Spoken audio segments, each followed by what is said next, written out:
ये दुनिया बहुत अजीब है। ये प्यार लेना तो चाहती है पर बदले में प्यार देना नहीं जानती।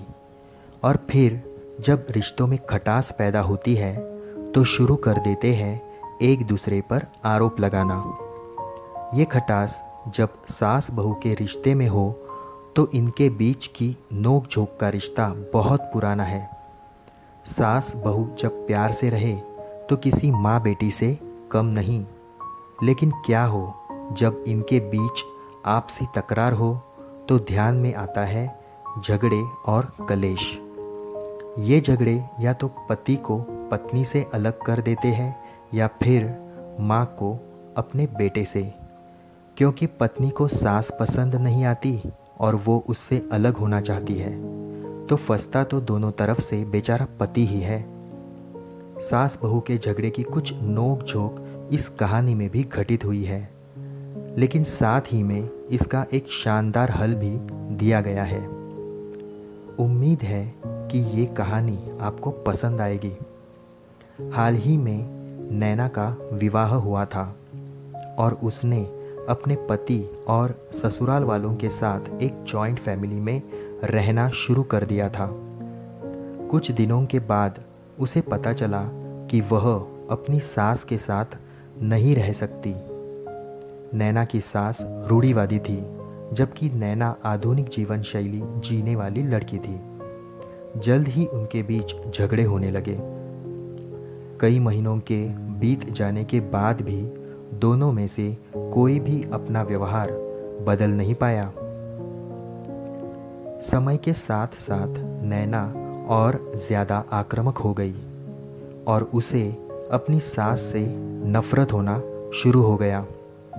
वह सोचने लगी कि कैसे अपनी सास से छुटकारा पाया जाए। एक बार हमेशा की तरह जब उसने अपनी सास से झगड़ा किया और उसके पति ने अपनी माँ का साइड लिया, तब नैना बहुत गुस्सा हो गई और अपने मायके चली गई। नैना के पिता एक केमिस्ट थे। उसने अपनी पिता को पूरी बात बताई। उसने अपने पिता से कहा कि उसे कुछ जहर दे ताकि वह अपनी सास के खाने में मिलाकर उससे छुटकारा पा सके, नहीं तो वह अपने पति के घर वापस नहीं जाएंगे। नैना के पिता को यह सब जानकर काफ़ी दुख हुआ और उन्होंने अपनी बेटी से कहा, अगर तुम अपनी सास को जहर देती हो तो तुम और मैं दोनों जेल जाएंगे। ऐसा करना ठीक नहीं है। लेकिन नैना सुनने और समझने की हालत में ही नहीं थी। आखिरकार उसके पिता ने कहा, ठीक है, जैसा तुम चाहती हो वैसा ही होगा, लेकिन मैं तुम्हें जेल में नहीं देखना चाहता। उसके पिता अंदर से पाउडर लाए और कहा, हर दिन जब तुम दोपहर का भोजन या रात का भोजन करते हो तो अपनी सास के खाने में इसे मिला देना। इससे धीरे धीरे कुछ महीनों में वो मर जाएगी और लोग सोचेंगे कि वह नैसर्गिक रूप से मरी है। उन्होंने यह भी कहा, क्योंकि किसी को भी तुम पर शक नहीं होना चाहिए, इसलिए आज से तुम अपनी सास के साथ नहीं लड़ोगी, बल्कि तुम उनकी देखभाल करोगी। भले ही वो कुछ भी कहे, तुम गुस्से से बात नहीं करोगी और हमेशा शांत रहोगी। नैना सहमत हो गई और अपने ससुराल वापस आ गई और अपने पिता की सलाह के अनुसार उसने अपनी सास के खाने में पाउडर मिक्स करना शुरू कर दिया और बड़े ही प्यार के साथ बात करना शुरू कर दिया। समय बीतने के साथ साथ नैना की सास का नेचर भी बदलना शुरू हो गया, क्योंकि नैना अब अपनी सास की बहुत देखभाल करने लगी थी। इसलिए उसकी सास भी उसके प्रति विनम्र होने लगी और प्यार से बात करने लगी। 5 महीने बीत गए और नैना खाने में पाउडर मिक्स कर रही थी, लेकिन अब घर का वातावरण बदल गया। कोई झगड़े नहीं थे, दोनों एक दूसरे की तारीफ करते।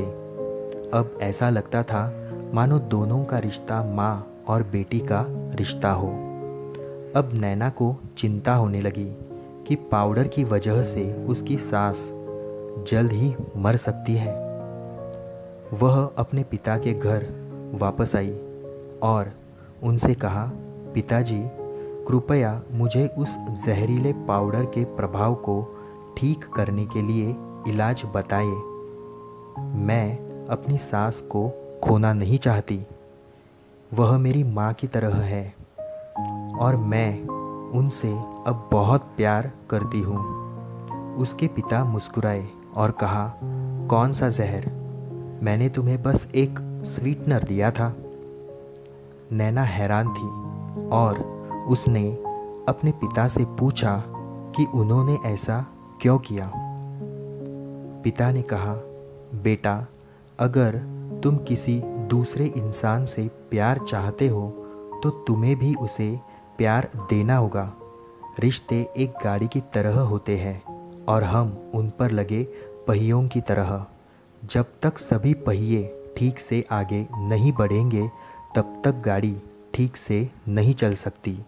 इसी बात का एहसास दिलाने के लिए मैंने ऐसा किया और तुम्हें अपनी सास के प्रति नम्र रहने को कहा। तुम्हारी अच्छाई देखकर उन्होंने भी अपने आप को बदला और तुम्हें समझना शुरू किया। तुम दोनों ने एक दूसरे के लिए अपने आप को बदला। यही कारण है कि तुम अपनी सास के लिए आज मेरे पास भागते हुए आई हो। नैना अपने पिता की बात समझ चुकी और आप कमेंट करके हमें ज़रूर बताएं। हर इंसान अपनी परिस्थितियों का शिकार होता है। यह अक्सर कई मतभेदों को जन्म दे सकता है। हालांकि हमें एक दूसरे को समझने की कोशिश करनी चाहिए और एक दूसरे के साथ एक स्वस्थ संबंध बनाने के लिए थोड़ा अपने आप को भी बदलना चाहिए।